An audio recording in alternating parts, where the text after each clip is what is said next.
Thank you for joining us for our Wild at Home session.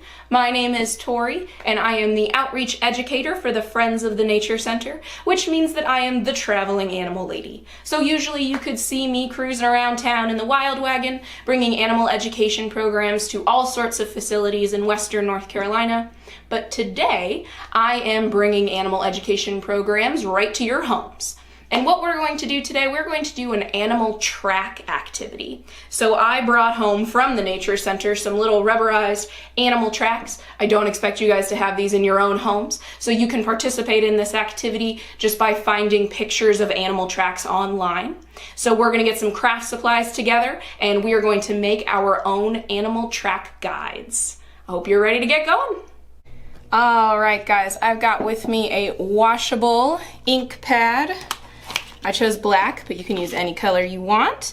And I've got my track set up over here. And then I have my track guide. And this is just a half sheet of paper with 4 squares on it. Super easy to make at home. So I'm gonna start with my white-tailed deer.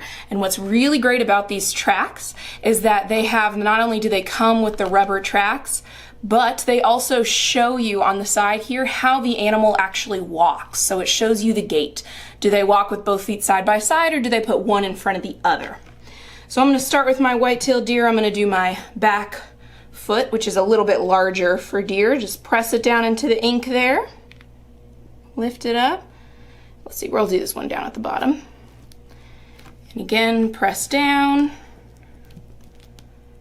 And lift up. All right, so we've got our back foot done. And then we're gonna do our front foot. And we're gonna do the same thing when deer walk.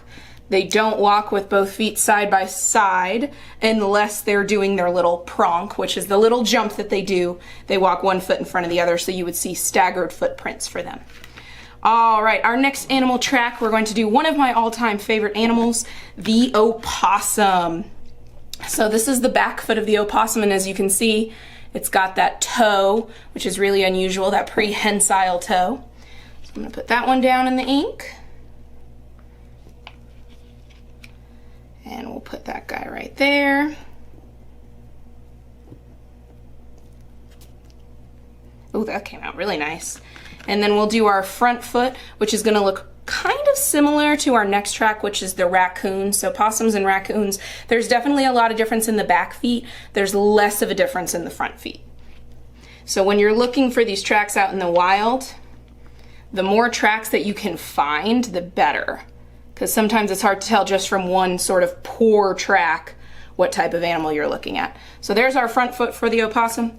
And if you guys do happen to have tracks at home, if you're doing this with ink pads, I don't want you to stress about mess, because these tracks are never going to be neat in the wild as well.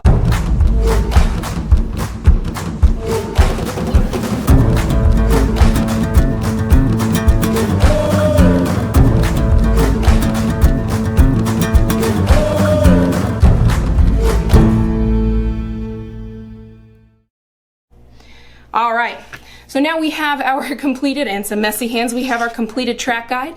So what I could do in my free time, and I probably will end up doing this in the next few days, I'm gonna take this track guide outside and I'm gonna see if I can find any of these animal tracks in my own backyard. All right, now that we have our animal track guides, I'm going to challenge you guys to use those the next time that you have the opportunity to go out into nature. Bring those with you, see if you can find some animal footprints and maybe identify what critters they came from. And if you do happen to find some footprints, please feel free to take pictures and tag the Nature Center in those photos. If you guys have any questions about anything, you can leave those in the comments below. But otherwise, thank you so much for joining us for our Wild at Home session, and I will see you guys next time. Bye!